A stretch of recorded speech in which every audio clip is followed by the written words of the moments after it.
नमस्कार, स्वागत है आपका अपनों के साथ अपनों की बात। आदमी को, व्यक्ति को विनम्र होना चाहिए क्योंकि विनम्रता महानता की जननी है। अगर आप महान व्यक्तियों के बारे में पढ़ेंगे, सुनेंगे तो विनम्रता उनका एक महान गुण होता है। लेकिन अति विनम्रता दूसरे व्यक्ति को, सामने वाले व्यक्ति के अहंकार को बढ़ा देता है और वो आपको टेक इट ग्रांटेड लेता है, ऐवें ही लेता है। इसलिए विनम्र होना तो अच्छी बात है, लेकिन अति विनम्र होना हर जगह अनुकूल नहीं होता, क्योंकि स्थिति, परिस्थिति, देश काल के अनुसार आपको व्यवहार करना ही चाहिए।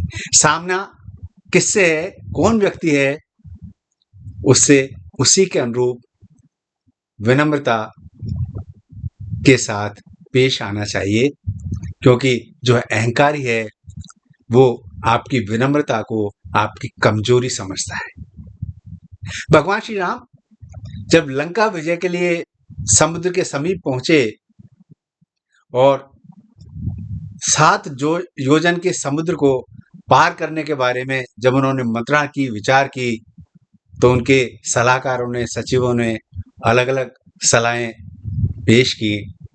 तब मर्यादा पुरुषोत्तम श्री भगवान राम ने कहा कि मैं एक बार इस समुद्र से विनम्रता से विनय करता हूं, निवेदन करता हूं कि हमें रास्ता दे दे तो हम लंका तक पहुंच जाएं।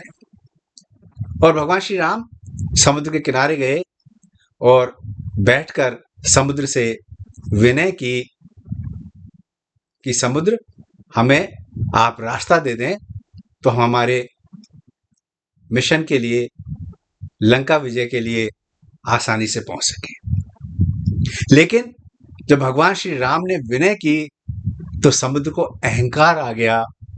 समुद्र ने सोचा, भगवान श्री राम मेरे सामने विनय कर रहे हैं, निवेदन कर रहे हैं, और अहंकार में चूर समुद्र ने भगवान श्री राम को किसी प्रकार का कोई जवाब नहीं दिया, न रास्ता दिया, न व्यक्तिगत उपस्थित हुआ। और जब ये अहंकार समुद्र को इतना हो गया तो भगवान श्री राम ने 3 दिन तक समुद्र के उत्तर की प्रतीक्षा की।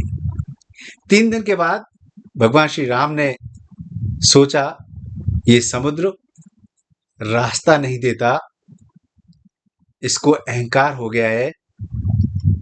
तो गोस्वामी तुलसीदास जी रामचरितमानस के सुंदरकांड में लिखते हैं, विनय न मानत जलद जड़, गए 3 दिन बीत, बोले राम सकोप तब, भय बिन होई न प्रीत।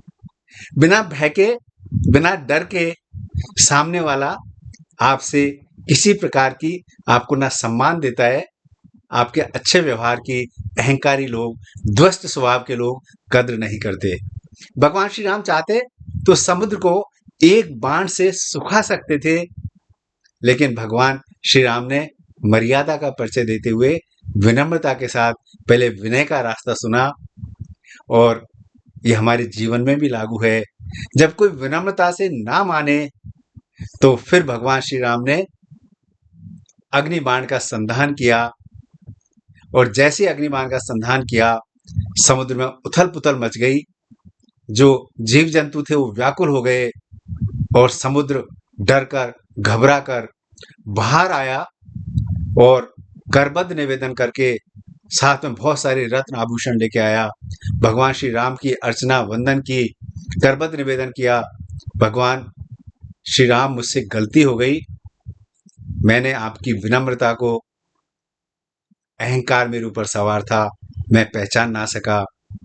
और भगवान श्री राम ने फिर भी समुद्र के अहंकार को, समुद्र की गलती को क्षमा करते हुए, समुद्र को क्षमा करते हुए समुद्र से कहा कि समुद्र देवता, मुझे ऐसा रास्ता बताओ, या तो आप रास्ता मुझे दे दें या इसका कोई ऐसा हल सुझा दें कि मैं आसानी से लंका तक पहुंच जाएं। तब समुद्र ने कहा कि आपकी वानर सेना में 2 ऐसे वीर हैं नल और नील, ये अगर सिर्फ राम राम लिख के पत्थरों पे डाल देंगे तो वो सेतु बन जाएगा, पत्थर भी आपके नाम से तैरने लगेंगे। और यही हुआ।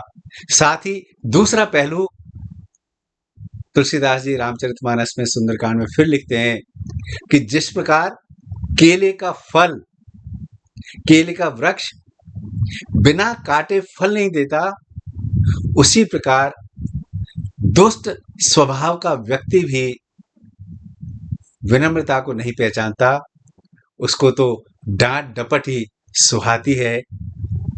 जीवन का अनुभव भी यही कहता है, हर जगह विनम्रता, हर व्यक्ति के साथ विनम्रता शायद उचित नहीं होती, क्योंकि जो अच्छे लोग हैं वो विनम्रता का सम्मान करते हैं और जो दुष्ट स्वभाव के व्यक्ति हैं वो विनम्रता को आपकी कमजोरी समझते हैं और उसी के अनुसार व्यवहार करते हैं। इसलिए विनम्र रहें, विनयशील रहें, लेकिन देश काल परिस्थिति के अनुसार अपने व्यवहार को संयमित रखें। यही जीवन की रीति है, यही सीख है। नमस्कार, जय श्री राम।